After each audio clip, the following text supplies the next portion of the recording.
पिता, पुत्र और पवित्र आत्मा के नाम पर आमीन। आप सबों को जय यीशु।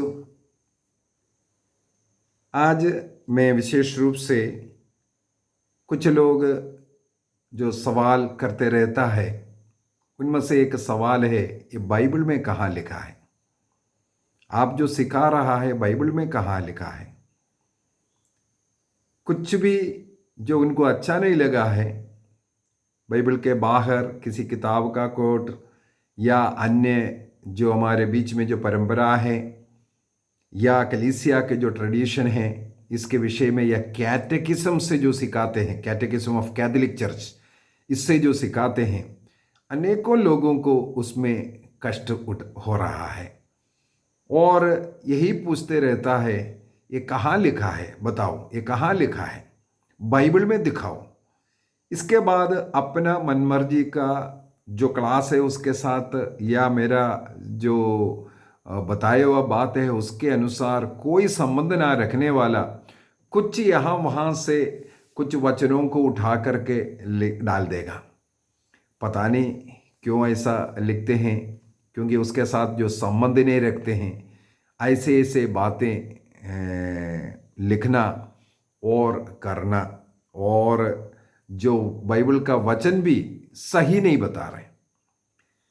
छोड़िए, आज इस सवाल का उत्तर तो देना ही पड़ेगा, ये बाइबल में कहाँ लिखा है?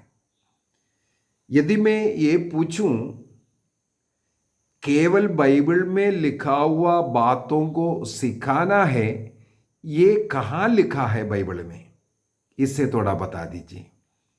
बाइबल में लिखा हुआ बात ही केवल बोलना है, सिखाना है, ये कहाँ लिखा है? यदि लूकस के सुसमाचार उसके अध्याय 10 वाक्य 16 को पढ़ेंगे, वाक्य 1 से शिष्य लोगों को ईसा मसीह भेजते हुए, ईसा मसीह ने किसी भी शिष्य के हाथ में कोई बाइबल नहीं पकड़ाए, कोई किताब नहीं पकड़ाए। ईसा मसीह में उन्होंने जो देखा, उनका जो टीचिंग सुना, उन्होंने जो कुछ सिखाया समझाया, उसका साक्षी बनाते हुए कोई किताब नहीं था, किताब के बगैर उन्हें भेजा गया। तो आदिम कलीसिया केवल ईसा मसीह से सुनी हुई बात और जो अपने गुरु लोग, जो शिष्य लोग जो सिखाते हुए ईसा मसीह के विषय में शिष्य लोगों ने क्या देखा था, क्या सुना था, वो जो शिष्य लोगों ने सिखाया, उन बातों को सुन करके, शिष्यों को सुन करके वही सिखाता था। कुछ शिष्य लोगों ने ईसा मसीह का उन कर्मों के विषय में लिखा जरूर है, कुछ उनके शिष्य लोगों ने लिखा। इस प्रकार जो मौखिक रूप से जो कुछ सिखा रहा था, उसको लिखित रूप में बाद में लिखना शुरू किया। हमें मालूम है ईसा मसीह के मृत्यु के कम से कम 20-25 वर्षों के बाद संत पौलुस ने लिखना शुरू किया था और अन्य कई लोग इसके बाद लिखे। तो लिखित रूप शुरू हुआ ही 20-25 वर्षों तक। इसके बीच में कलीसिया बहुत सारे देशों में फैल चुका है, पूरे दुनिया में फैल चुका था। विदाउट बाइबल, बाइबल कलीसिया ने बाद में दिया।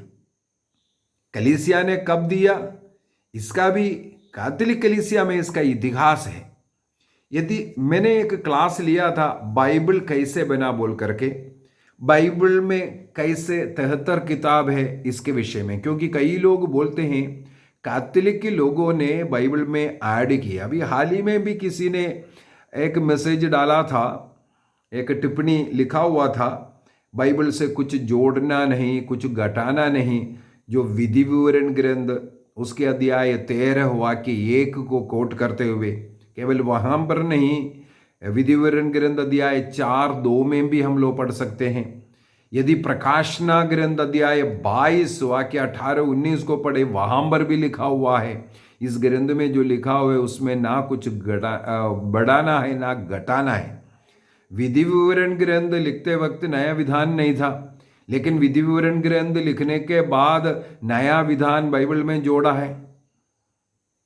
और छोड़िए सब, ना घटाना ना बढ़ाना, इसको किसने किया?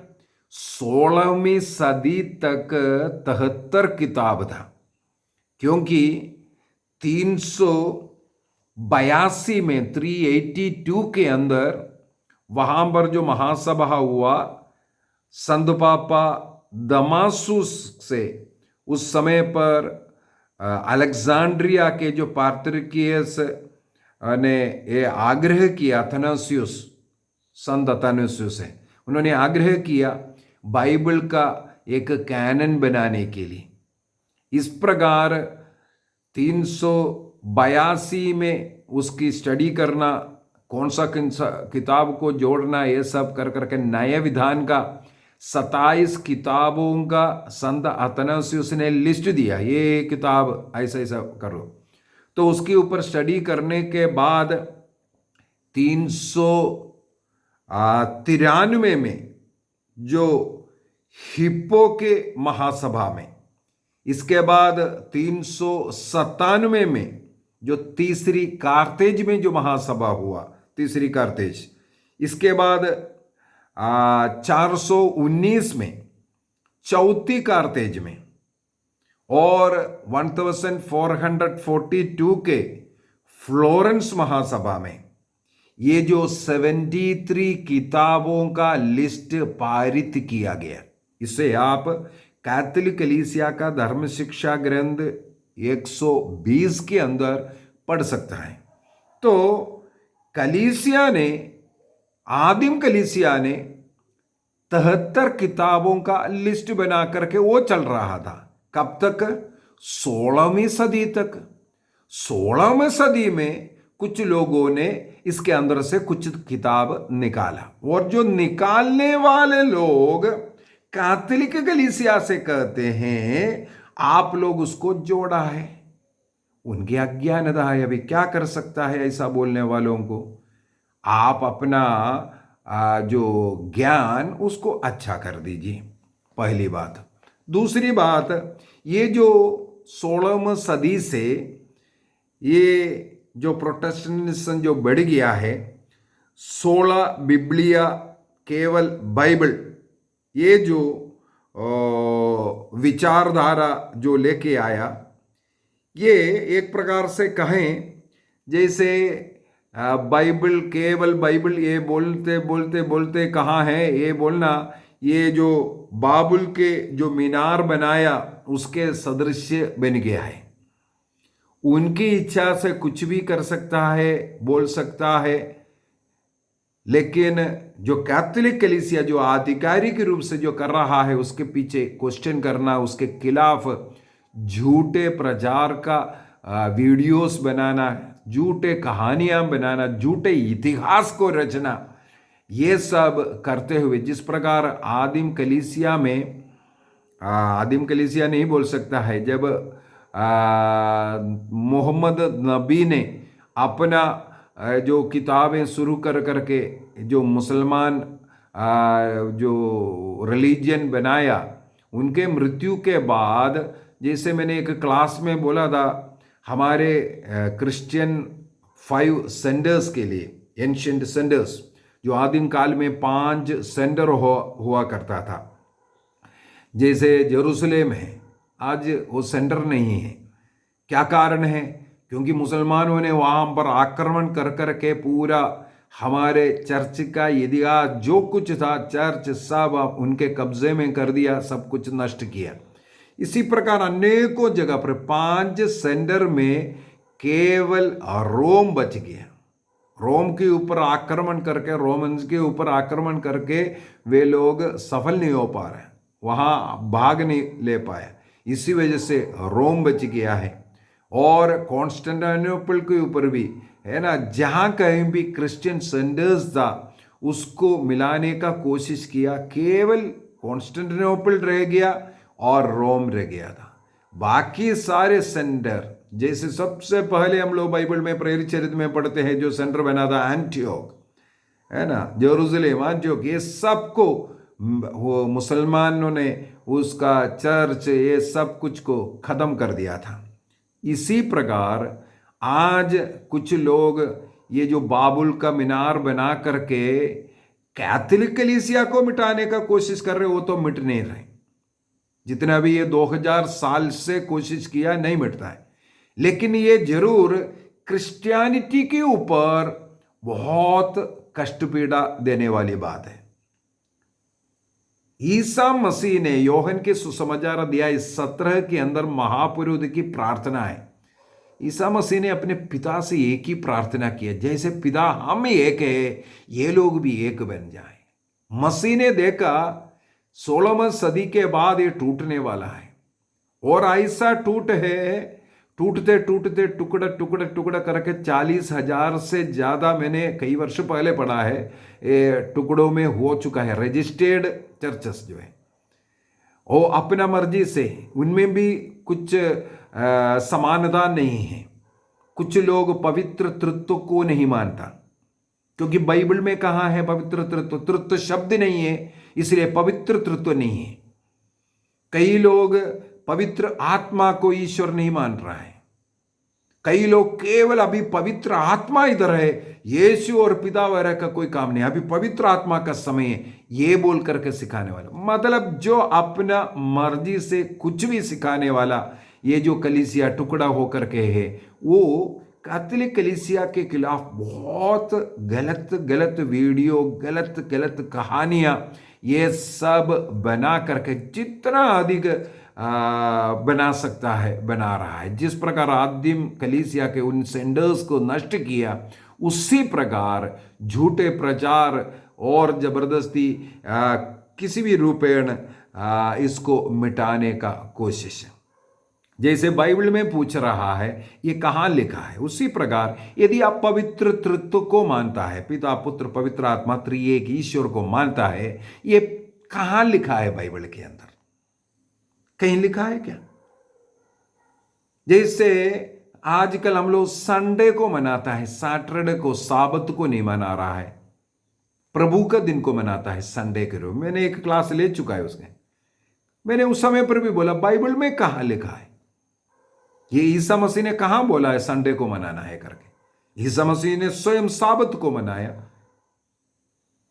इसके बाद जो बैप्टिज्म का जो रीति है, आज इन कलीसिया बोलते हैं डुबकी लगाना है, लेकिन अपने अपने मर्जी का। मुझे मालूम है एक बुजुर्ग मां मरने के पूर्व में उनके सिर पर पानी छिड़का करके उन्हें क्या है बचाने वाला बना दिया है, क्योंकि अन्य जो कलीसिया है उससे प्रोटेस्टेंट में मिलाना। उस समय पर वहां पानी छिड़का सकता है। कैथोलिक चर्च जब सिर पर, बच्चों का सिर पर पानी डाल करके उन्हें बपतिस्मा देता, उसके खिलाफ बहुत बोलता है। जो अपाइस हो करके जो बोल नहीं सकता, इसी अवस्था में बिस्तर में पड़े एक मां का सिर पर पानी डाल करके उसे बना सकता है। उनकी इच्छा नहीं है, मरने तक वो हाँ नहीं किया। उस अवस्था में जो बेहोश अवस्था है उसको इस प्रकार बनाए। कई चीजें हैं। ईसा मसीह 30 साल की उम्र में बपतिस्मा लिया था, इसलिए बच्चों को नहीं देना बोलता है। तुम जो बोल रहा है, मैंने पिछले क्लास में यही बोला है, जो बोल रहा है उसके अनुसार कितने लोग 30 साल की उम्र में ले रहा है? उससे पहले का जरूरत नहीं है। बाइबल में ईसा मसीह ने प्रेरित लोगों ने, चेले लोगों ने आग्रह किया हमें भी प्रार्थना सिखाओ। लूकस के सुसमाचार अध्याय 11 के अंदर हम लोग पढ़ते हुआ कि 1 से, वहां पर ईसा मसीह ने बोला तुम लोग ऐसा प्रार्थना करो बोल करके एक प्रार्थना सिखाया, जिसको हम लोग प्रभु की विनती कहते हैं। आप उस प्रार्थना को क्यों नहीं बोलते हैं? बोलते इस प्रकार का प्रार्थना करो। चलो आप उस प्रकार का क्यों नहीं प्रार्थना? ईसा मसीह ने जो सिखाया उस प्रार्थना को नहीं बोल रहा है, और उसी प्रकार भी प्रार्थना नहीं कर रहा है। कहाँ है इस प्रकार का प्रार्थना? उसमें 7 बातें कहाँ है आपकी प्रार्थना में? जो बाइबल के अनुसार अगर जी रहा है, 16 स्क्रिप्टा है, तो बताइए है ना, बाइबल के अनुसार आप वो प्रार्थना क्यों नहीं कर रहा है? ईसा मसीह ने लास्ट सपर में अपने शरीर और रक्त, ये मेरा शरीर है, मेरा रक्त है, और मेरे दोबारा आने तक इसको मनाने का आदेश दिया। और बाइबल के अंदर लिखा हुआ है आदिम कलीसिया प्रतिदिन इसको मनाते हैं। और क्रिस्तीय जीवन का सेंटर मिसा बलिदान है, क्योंकि ईसा मसीह संसार में मरने के लिए आया, हमारे भोजन बनने के लिए आया, हमें अपना शरीर रक्त देने के लिए आया। यदि आपके जीवन में ये बलिदान नहीं है, आप ईसाई नहीं है। क्या 16 स्क्रिप्टा वालों, केवल बाइबल बोलने वालों, बाइबल के अंदर ये लिखा है प्रतिदिन उसको तब से किया जाता था, आप कर रहा है? आप क्या, ईसा मसीह ने बोला यह मेरा शरीर है, यह मेरा रक्त है, इससे खाना है। और योहन का सुसमाचार, मैंने बहुत क्लास ले चुका है इसलिए उसके अंदर ज्यादा नहीं जा रहे। योहन के सुसमाचार अध्याय 6 के अंदर जैसे बोला, मेरा शरीर और मेरा रक्त जो खाएगा या पिएगा वो स्वर्ग जाएगा। इसका प्रतीक बोल करके नहीं दिया था। क्या आप इसमें विश्वास करते हो? एक ने टिप्पणी लिखा है, ईसा मसीह को केवल पिता ने भेजा है यहूदियों के लिए, इज़राइल के खोए हुए भेड़ों को ढूंढने के लिए भेजा है, अन्य जाति में ईसा मसीह नहीं गया। कितना गलत गलत बोल रहा है। यदि अज्ञानता है, ये जो लोग सही क्लास ले रहा है, सही सिखा रहा है, उसमें हाथ पैर मत डालिए। चुपचाप आपको स्वीकार करना है तो स्वीकार कीजिए, मत चुप रहिए। हर जगह पर जाकर के जो गड़बड़ करने वाले लोग, हमें मालूम है अन्य कई धर्म के लोग, ईसाई, जहाँ कलीसिया का जो भी प्रोग्राम चलते हैं उसको तोड़ फोड़ करने के लिए पहुंचता है। हमारे जबलपुर में जो कन्वेंशन हर साल लगातार कन्वेंशन के समय पर आकर के लोगों को मार रहा, पीट रहा है, हंगामा कर रहा है, ऐसा ऐसा करना शुरू किया था। उनका एक लक्ष्य था, वो लक्ष्य पूरा भी हो गया। इसके बाद वो कन्वेंशन करना बंद कर दिए, क्योंकि लगातार 3 साल उन्होंने ये तोड़ फोड़ की है। शैतान का लक्ष्य पूरा तो हो गया, कितना भी तोड़ फोड़ो आगे बढ़ाना चाहिए था, लेकिन नहीं हो पाया, नहीं हो रहा है। तो शैतान की इच्छा तो पूरा की है। उसी प्रकार इस चैनल के द्वारा कलीसिया और मसीह के सही शिक्षा, जो लोग भटक रहा है उनको सही मार्ग दिखाने के लिए जो आप मांग रहा है, उसका उत्तर मैं अनेकों क्लासों में देते जा रहा हूं। मैंने जब चैनल शुरू किया था, मेरे मन में एक बहुत अच्छा विचार था, किसी भी डिनोमिनेशन के विषय में ना बोलेंगे, किसी के विरुद्ध नहीं बोलेंगे, केवल अपना कलीसिया के विषय में, कैथोलिक की टीचिंग, इसमें अड़ी रह करके टीचिंग करेंगे। लेकिन मुझे आप मजबूर किया, इसका उत्तर दो ये बोल करके, इसलिए मुझे उत्तर देना पड़ रहा है। कई लोगों को तकलीफ हो रहा है। मेरे क्लास के अंदर कहीं कहीं मैंने पाषंडता के विषय में कहते हैं, पाखंडता के विषय में कहते हैं, वो बाइबल का ही शब्द है। और जो शब्द का अर्थ, जो सत्य से भटके हुए लोग, जो कलीसिया से भटके हुए लोग, उसका भी मैंने एक क्लास ले चुका है। मैं किसी व्यक्ति को इस प्रकार नहीं बोल रहा है, ऐसा जो कार्य करने वाले लोग और उसका फॉलोवर बन रहा है उसके विषय में। तो ईसा मसीह को क्या, ईसा मसीह क्या अन्य जाति के बीच में नहीं गया? योहन के सुसमाचार अध्याय 4 में तो समारिया में था, इसके बाद समारिया में वो रहा। समारिया यहूदियों का देश नहीं, अन्य। इसके बाद यदि हम मार्कुस के सुसमाचार अध्याय 7 में जाएंगे, वहां पर तीरुस और सीदोन के विषय में लिखा हुआ है, वाक्य 24 से आगे। ईसा मसीह अन्य जाति के पास नहीं गया। मार्कुस के सुसमाचार अध्याय 5 में ले लो, गैरासेनियों के वहां गया। ये यहूदी नहीं है, गैर यहूदी है। ईसा मसीह ने उनके बीच में भी गया, वहां पर भी चिन्ह चमत्कार किया है। ईश्वर का राज्य वहां पर भी गया, वो भी इसराइल के खोए हुए लोग हैं। इसराइल क्या है? ईसा मसीह, मसीह में जो लोग हैं, आना है आज इज़राइल। जो मसीह के बाहर है उनके लिए तो ईसा मसीह आया है। प्रभु ने इसलिए तो कहा रोगियों को वैद्य की जरूरत नहीं, जो बीमारों को जरूरत है वो बीमारों के लिए आया है। जो संतों के लिए नहीं, लेकिन जो पापियों के लिए वो आया है।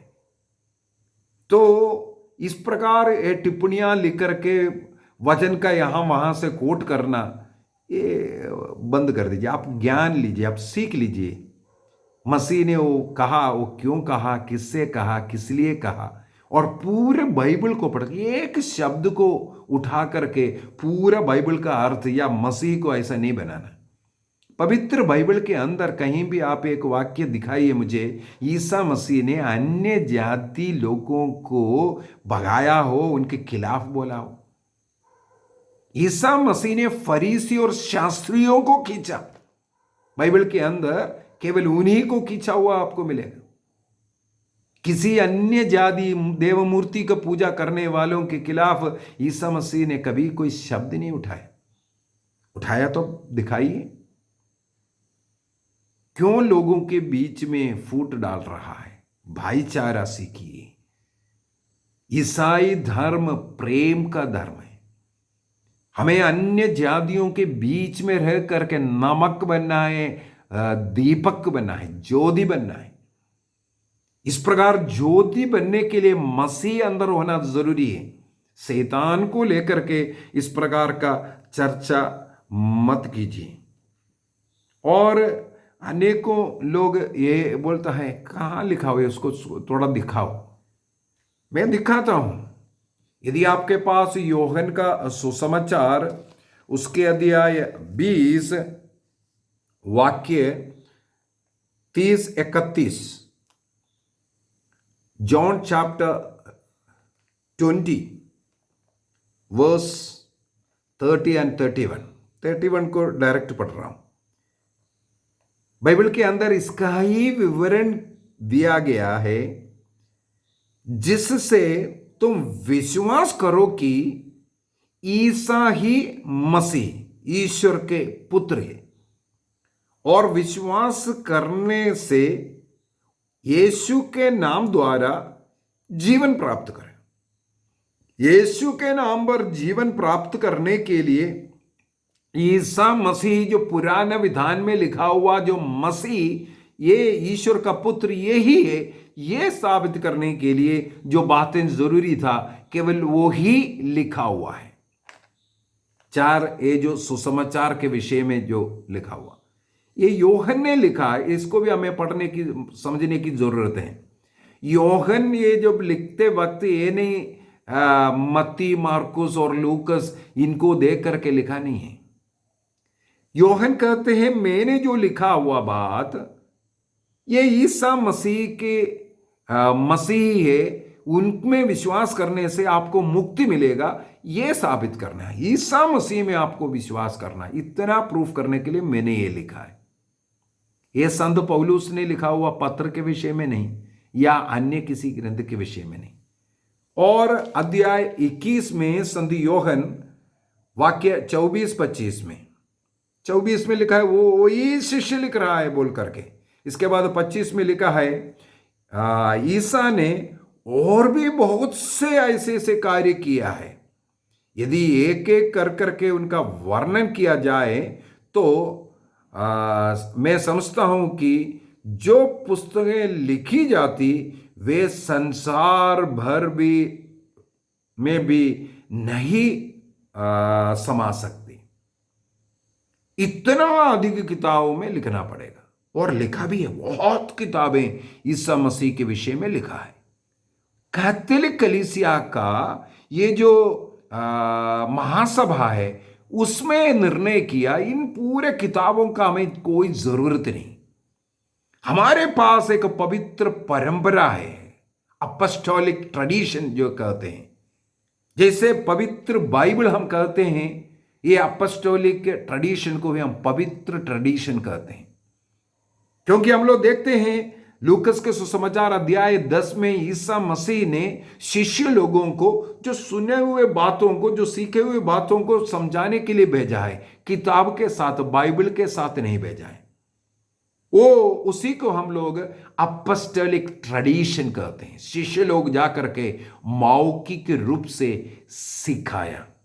यदि हम लोग उसको भी अगर आप देखना चाहते हैं, फिलिपियों का पत्र अध्याय 4 वाक्य 9, फिलिपियंस चैप्टर 4:9, वहां पर लिखा है, आप लोगों ने मुझसे जो सीखा, किताब देखने के विषय में नहीं बोला, बाइबल के विषय में नहीं बोल रहे, जो मैंने आपको जो बता कर दिया, जो सीखा है और ग्रहण किया है, सुना है, मैंने जो सुनाया था, और मुझ में देखा, मैं कैसे प्रार्थना कर रहा हूं, मैं कैसे जी रहा हूं, मैं कैसे क्षमा कर रहा हूं, मेरे अंदर कितना विनम्र है, मैं कितना गरीबों के पास जाता हूं, मैं अन्य जाति के बीच में किस प्रकार प्रेम से रहता हूं, ये सब तुमने जो मुझ में देखा उसके अनुसार आचरण करे।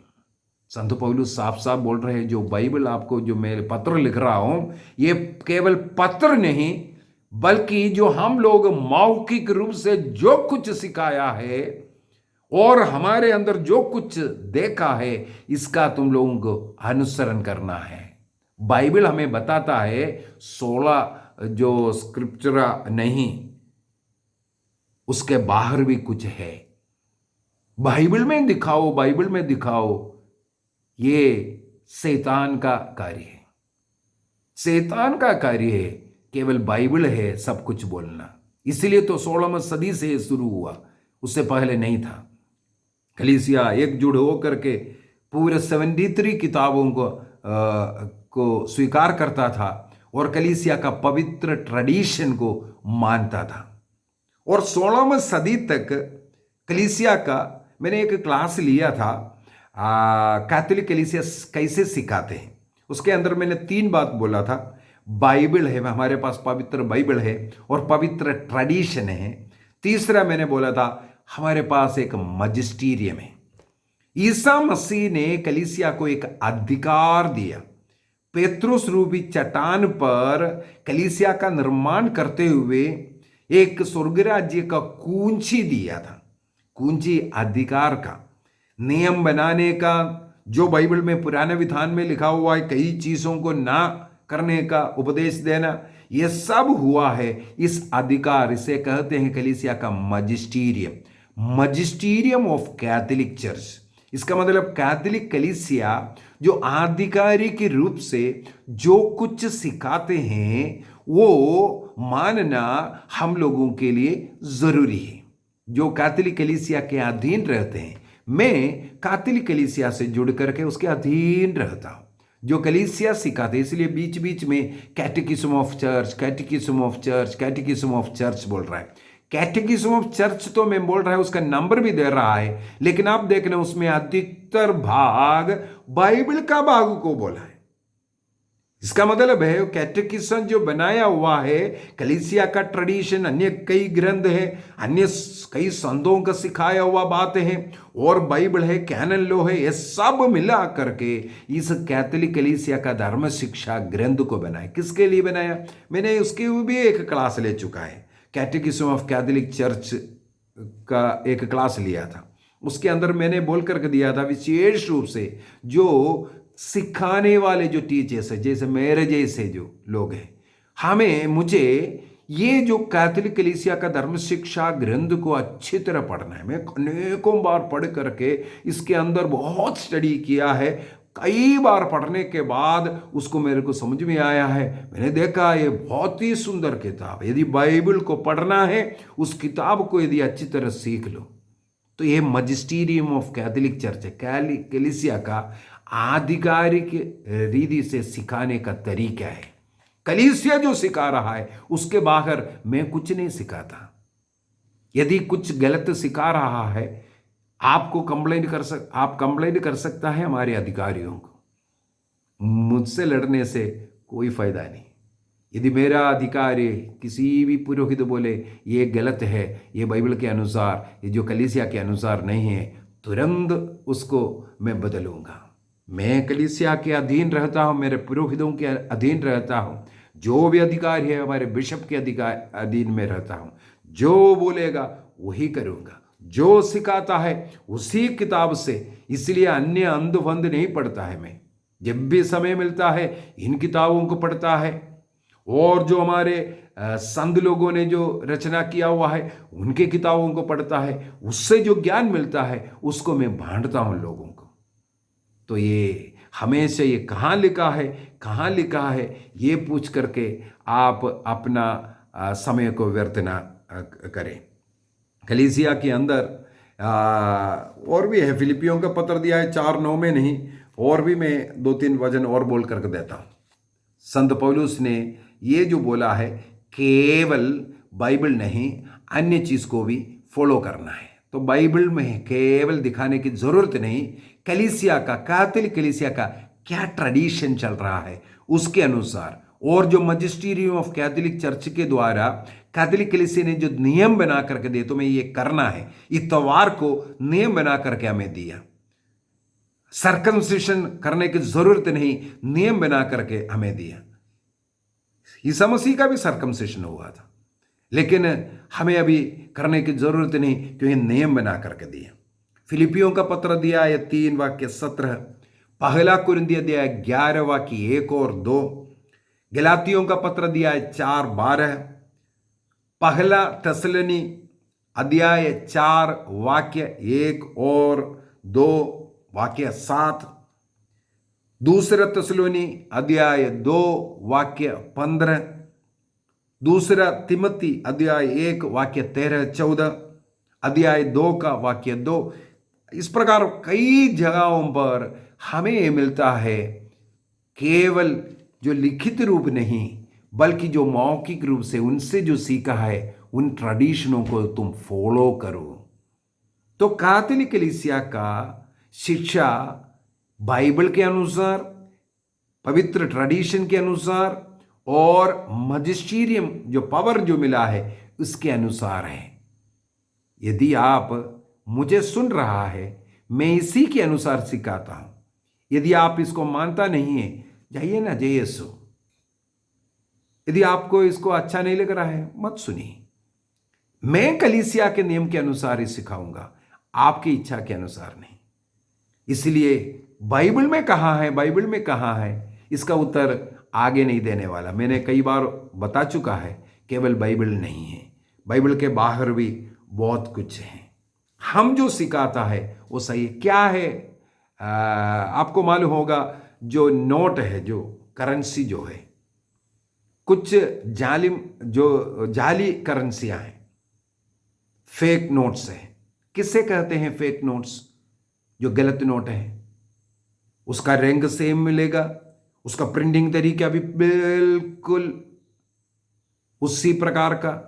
यदि आप उस नोट को लेकर के दुकान में जाएंगे, आप उस नोट से परचेस भी कर सकता है। इसका मतलब आपको उसी प्रकार का कीमत मिल रहा है। मान लो 2000 का एक नोट है, मेरे पास एक 500 को नोट रखा हुआ है।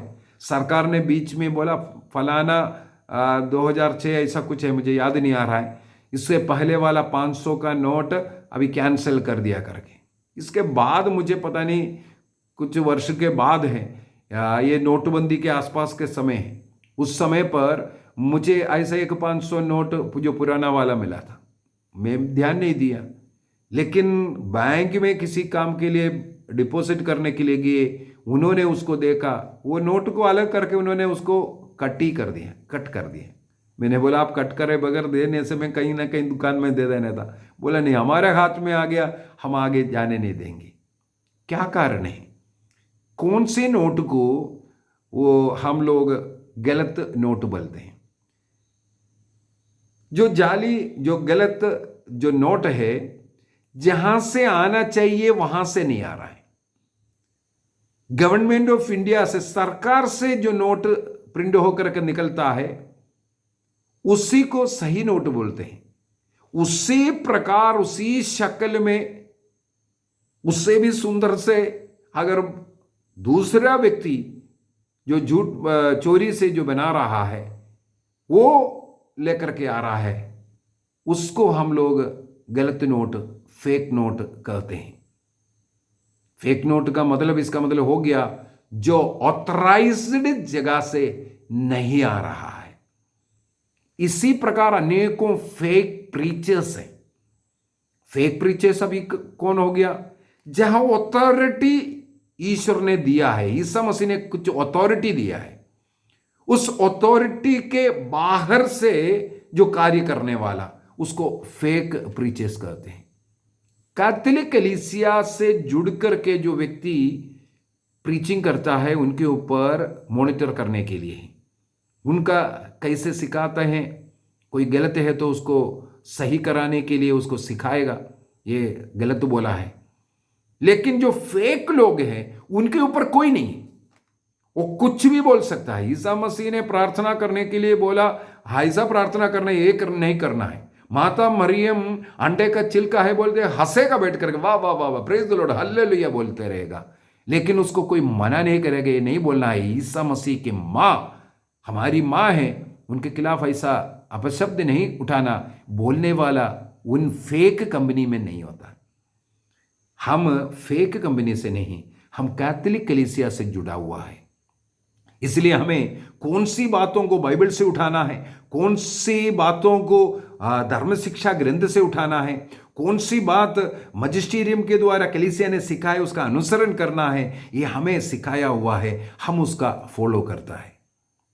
जो अन्य लोग, जो फेक लोग हैं, जो जाली नोट जैसे, वो हमारे ऊपर क्वेश्चन ना करें कृपया।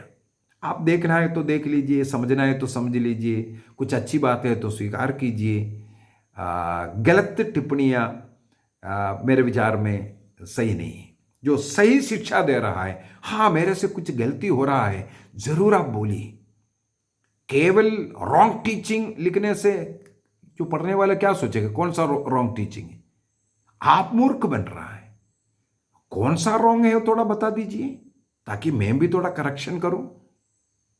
हमारा जो आधिकारिक रूप से जो है उसके अनुसार थोड़ा मेल करा करके, तो ऐसे जो टिप्पणियां शोभा नहीं देता है, मसीह का कलीसिया को तोड़ने का प्रयत्न न करे। ईसा मसीह ने प्रार्थना किया, ये सब एक हो जाएं। आइए हम अपनी आंखों को बंद करें और प्रार्थना करें। ईसा मसीह ने जैसे प्रार्थना किया, हे प्रभु ये सब एक हो जाएं। आज मसीह के नाम पर कई लोग व्यापार कर रहा है। शैतान मसीही के रूप में, मैं भी कैथोलिक था, मैं भी ये था, मैं भी वो था, ये कह करके झूठे प्रचार कर रहा है। हाल ही में मुझे पढ़ने के लिए मिला है, केरल देश में एक महिला ने, मैं फलाना कॉन्ग्रीगेशन का सिस्टर थी, और वहाँ क्या क्या गलतियाँ, क्या क्या पाप, क्या क्या ऐसे ऐसा बोल करके प्रचार किया। उसके ऊपर किताब लिखा, किताब भी इस प्रकार भेजने लगे, न्यूज़ में ये सब आया। लेकिन खोजबीन किया, वो पूर्ण रूप से झूठी औरत निकली। इसका डेट ऑफ बर्थ, इसका पढ़ाई, 4वीं क्लास में पढ़ने वाली, सब कुछ झूठी जो कहानियां बन करके शैतान के हाथ में, ऐसे ऐसे जो फेक प्रचारकों के हाथ में वो बिक गया था। हमें बचकर रहना है, मसीह से डरना है। जो कलीसिया के खिलाफ जो चल रहा है, मसीह रो रहा है, कहते हैं पिता जैसे हम ही एक है, ये भी एक हो जाएं।